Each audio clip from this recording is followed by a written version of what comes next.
Thanks for staying with us. You're watching WION World as one, and this is Speed News. Let's start with all the top stories making headlines today.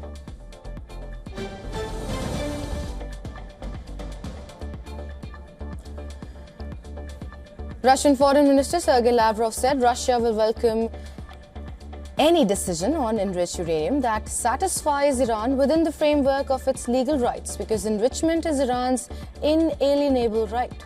The West is even trying to dictate to the countries of Central Asia and the South Caucasus how they should regulate their relations.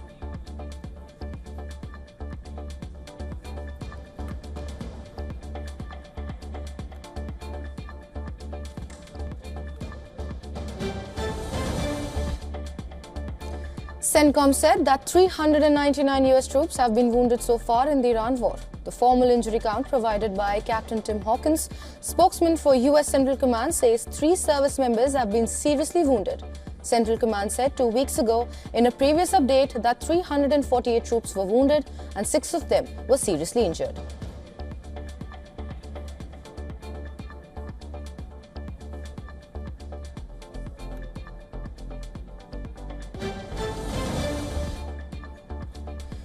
US President Donald Trump has hinted that talks aimed at ending the war in Iran could resume this week. Speaking to the New York Post, Trump said US is more inclined to visit Pakistan for next round of talks. He suggested that second round of talks could happen over the next 2 days. First round of talks in Islamabad failed after both sides did not reach an agreement over various issues, including Iran's nuclear enrichment rights. Trump has since imposed a counter blockade on the Hormuz Strait, but also claimed that Iran wants a deal badly.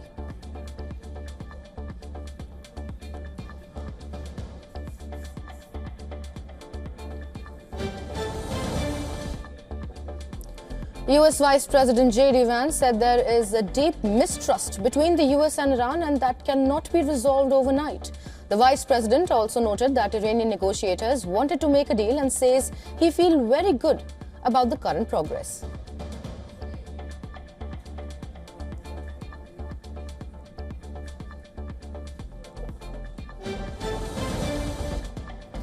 Amid escalating conflict with Pope Leo, Trump issued a new statement against the pontiff over the death of Iranian protesters and Iran's nuclear program.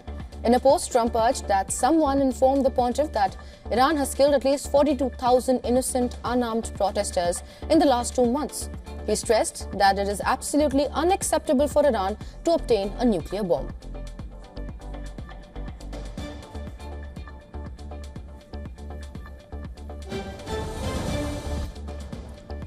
US military said it stopped 6 ships from sailing out of Iranian ports during first 24 hours of a naval blockade. Ship tracking data earlier indicated at least 3 ships passed through the Strait of Hormuz despite the blockade.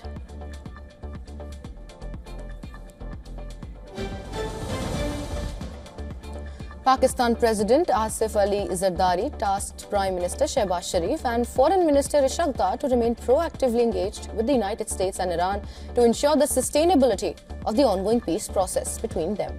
A statement issued by the Pakistan People's Party said a meeting was held between the President and the Prime Minister at Ayan-e-Sadr today, with Deputy PM Dar in attendance as well.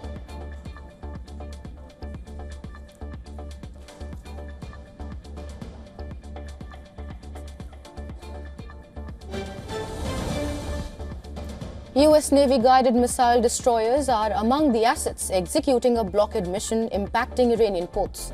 The blockade is being enforced impartially against vessels of all nations entering or leaving coastal areas or ports in Iran. A typical destroyer has a crew of more than 300 sailors that are highly trained in conducting offensive and defensive maritime operations.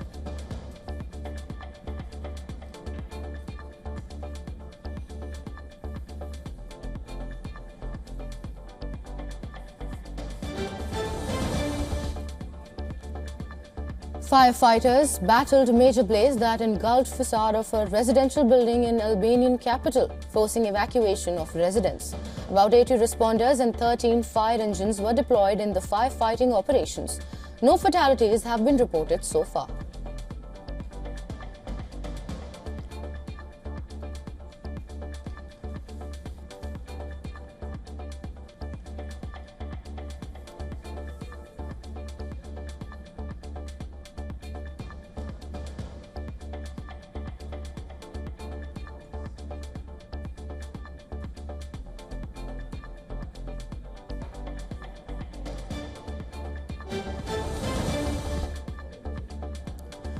Israel and Lebanon held direct talks at the ambassador level at the U.S. State Department in Washington, D.C. A U.S. statement said the two sides have agreed to launch direct talks at a mutually decided time and venue. The countries do not have diplomatic relations, and the last direct high level between them took place in 1993. The Israeli and Lebanese envoys held more than 2 hours of talks mediated by U.S. Secretary of State Marco Rubio. During the talks, Israel said it wanted to disarm all non-state terror groups, in a reference to Hezbollah. Lebanon called for a ceasefire and measures to address its humanitarian crisis.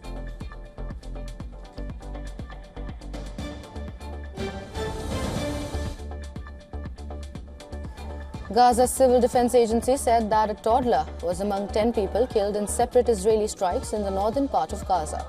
Violence continues despite a ceasefire in the Gaza war that came into effect on October 10th, with both Israel and Hamas regularly accusing each other of violations.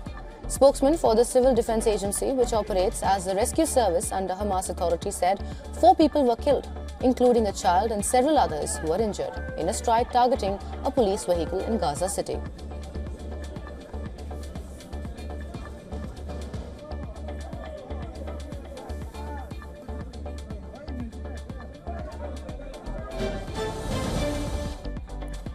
Israel's far-right finance minister Bezalel Smotrich has demanded an apology from German Chancellor Friedrich Merz for saying that there must be no de facto annexation of the West Bank. He claimed Israel will not accept instructions from hypocritical leaders in Europe, a continent that is once again losing its conscience and its ability to distinguish between good and evil. The far-right minister's remarks came days after Merz voiced deep concern over the situation in the Palestinian territories, saying a de facto partial annexation of the West Bank must be prevented.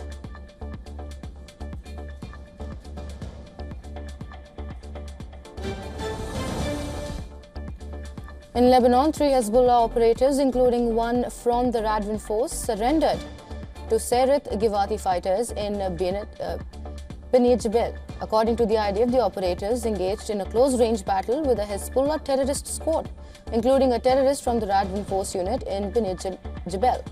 The force sought contact and opened precise fires on the terrorist. At the end of the battle, 3 Hezbollah fighters threw down their weapons and surrendered to IDF.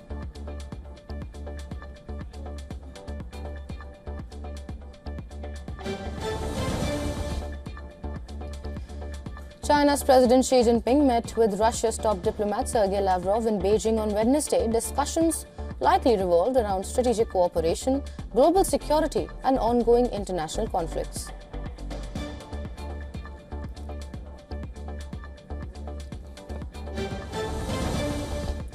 King Charles and Queen Camilla will not meet survivors of convicted sex offender Jeffrey Epstein during their upcoming U.S. state visit.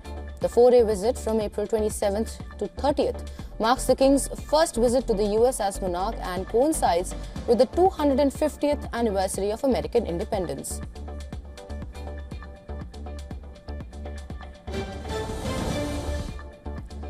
Speaking at the University of Mississippi during a Turning Point USA event on April 14th, J.D. Vance defended H-1B visa crackdown. Vance acknowledged problems in the visa system but also brought up his own family to make a broader point about immigration and identity. Bringing in his own life, Vance pointed out that he is married to the daughter of Indian immigrants. But for him, the larger point was about what comes after. He said that once someone becomes an American, their primary duty is clear. You have to think about the best interests of the country, not the one you came from beforehand.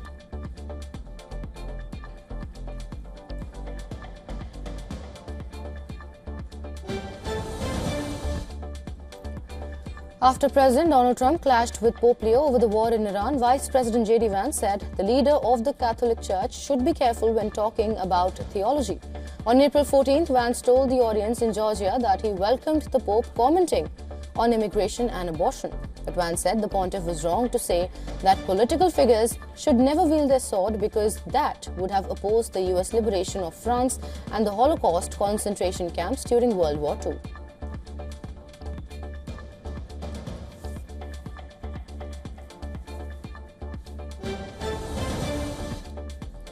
Thousands of Afghans gathered in the western city of Herat to hold a funeral for some of the 11 people killed by gunmen while they were on a picnic. The Afghan government said unidentified assailants rode on motorbikes to a recreational spot beside a Shia shrine on April 10th, killing people who had gathered there.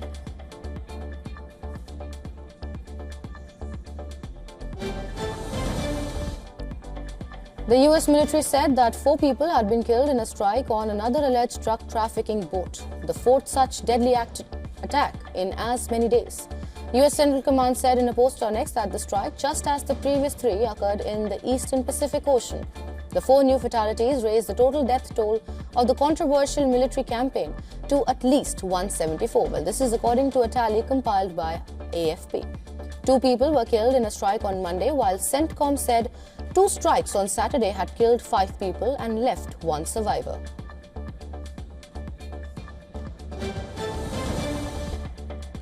Former US President Joe Biden attended a ceremony at Syracuse University College of Law, during which his portrait, painted by American artist Michael Shane Neal, was unveiled. The 46th President of the United States graduated from the College of Law in 1968.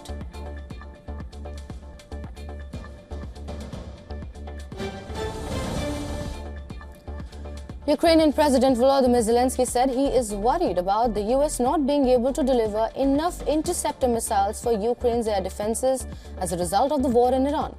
Zelensky made the comments alongside Norwegian Prime Minister Jonas Gahr Støre in Oslo, after the 2 leaders signed a joint declaration on enhanced defense and security cooperation.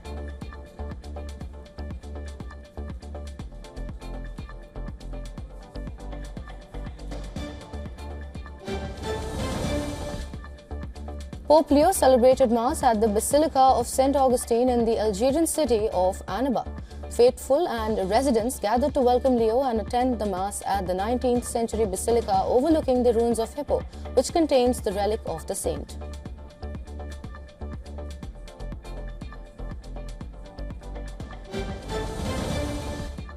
BJP leader and former Deputy Chief Minister of Bihar, Samrat Chaudhary, has sworn in as Bihar Chief Minister. The ceremony marked the first time the BJP will lead a government in Bihar. 2 senior JDU leaders, Bijendra Prasad Yadav and Vijay Kumar Chaudhary, were also sworn in as Deputy Chief Ministers.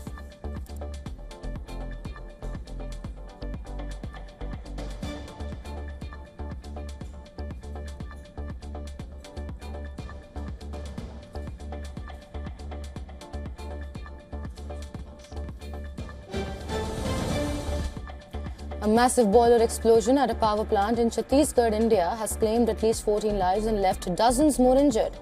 The incident, which took place yesterday, triggered a large-scale rescue operation as teams searched for survivors buried beneath the debris.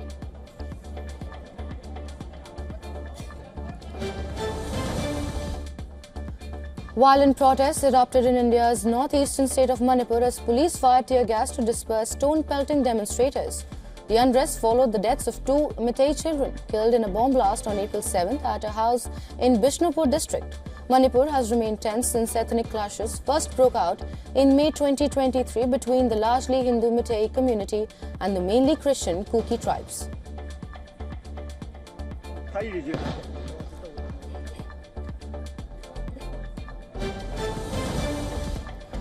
The Geneva Watch Fair, the watchmaking industry's biggest annual showcase, opened with the impact of the West Asia War throwing up challenges for the luxury goods sector. Organizers are expecting around 60,000 visitors during the week, up from 55,000 last year, despite the West Asia War casting doubts on the travel plans of retailers from the Gulf states and East Asia.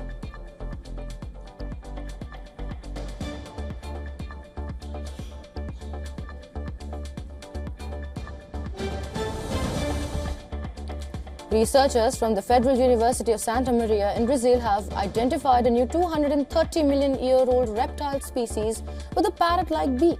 The reptile was discovered in the southern state of Rio Grande do Sul. The reptile is estimated to have measured between 1.2 and 1.5 meters in length, with its distinctive pointed beak likely used for cutting plants and digging for roots. Preparing the fossil took more than 6 months as researchers carefully removed a sediment from the skull's delicate tooth region, which holds the key features needed to identify the species as at a taxonomic level.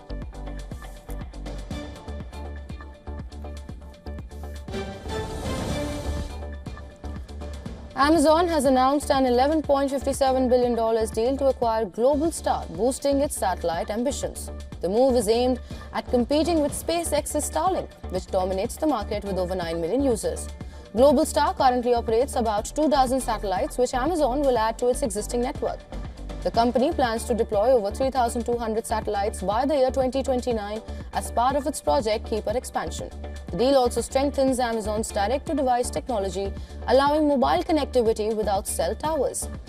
Well, this will enable emergency services and connectivity in remote areas with limited network coverage. Amazon is targeting a 2028 rollout for its direct-to-device services.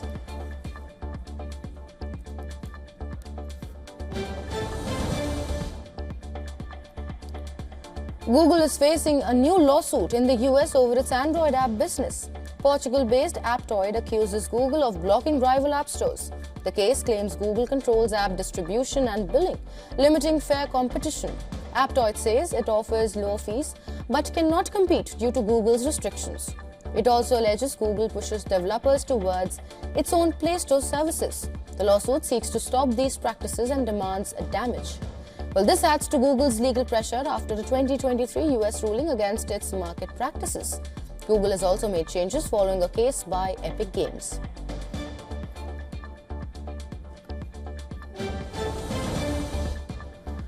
A court in Milan has accepted a class action against Meta Platforms over a Facebook data breach. The case relates to a data scraping incident between 2018 and 2019. Around 533 million Facebook users globally were affected by the breach. In Italy alone, up to 35 million users have been impacted. The lawsuit has been filed by a consumer group seeking compensation for users. It claims users lost control of personal data, violating EU privacy rules. The case is based on the GDPR, which protects users' data across Europe. Meta Platforms has denied any wrongdoing in the matter.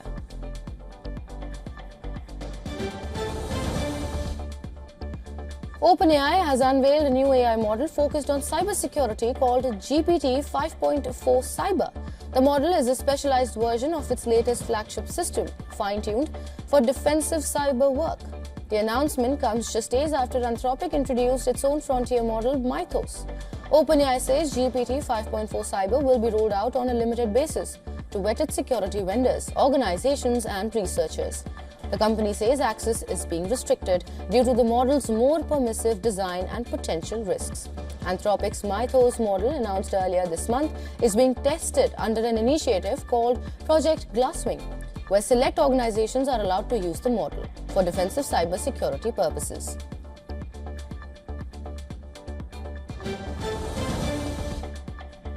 Google's SynthID AI watermark system has been claimed to be reverse engineered using just 200 generated images. A developer called Alosteny has published open source tools on GitHub, claiming to bypass the system, which embeds an invisible watermark in images created by Gemini. The method used no access to Google systems and relied on basic signal processing. By averaging 200 black and white images, the researcher isolated the watermark as a consistent signal identified as a spread spectrum space encoding. The resulting tool reportedly detects watermarks with 90% accuracy and reduces detection signal strength significantly. Google says SynthID cannot be systematically removed and remains reliable. Independent researchers are reviewing the claims, with verification still underway.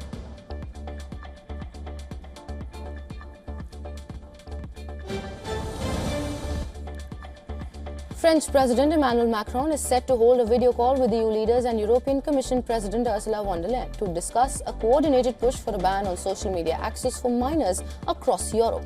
Macron's office said that the initiative comes amid growing political concerns over child safety and online exposure on digital platforms. Spain's Prime Minister Pedro Sanchez, along with representatives from Italy, the Netherlands and Ireland, are expected to join the discussions. The President's office said the aim is to ensure a unified European approach, so member states move in step with the European Commission on regulations.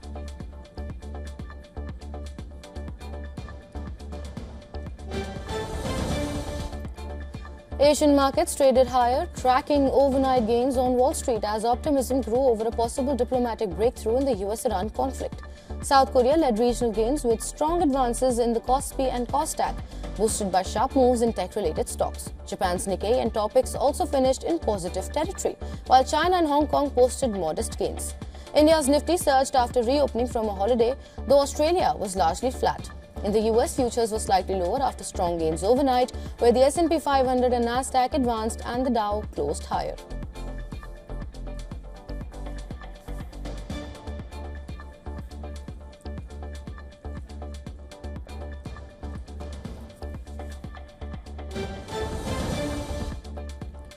Oil prices showed mixed movement, with Brent crude edging higher while US futures slipped as uncertainty continues around supply disruptions in West Asia. The Strait of Hormuz remains largely shut despite a ceasefire, severely limiting tanker traffic and tightening global supply. Markets are reacting to renewed hopes of US-Iran talks, though concrete progress remains limited.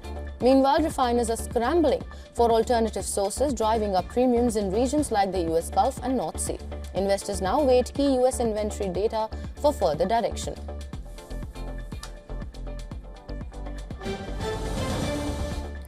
Gold prices held firm near $4,850 an ounce after a 2.1% jump as optimism over renewed US-Iran talks eased inflation fears.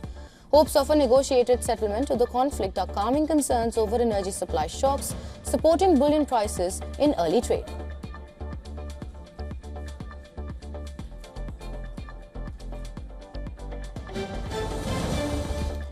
The US dollar hovered near 6-week lows as optimism over renewed US-Iran talks boosted investor confidence. The euro and pound strengthened. Markets are shifting to a risk-on mood, with investors betting the conflict could ease through diplomacy even as the Strait of Hormuz remains disrupted.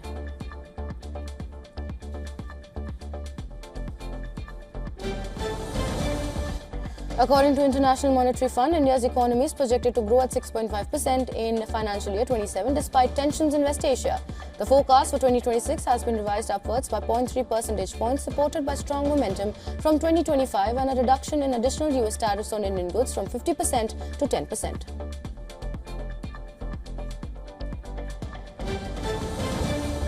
Indian singer Shreya Ghoshal is taking her voice to the world stage. Ghoshal's highly anticipated The Unstoppable Tour has officially marked its UK arrival. The immersive global tour celebrates over 2 decades of her career.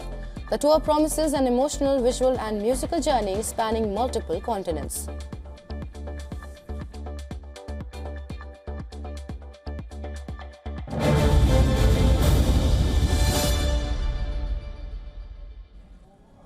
Well, that is it in this edition. News and updates will continue on the other side. Keep watching WION World is One.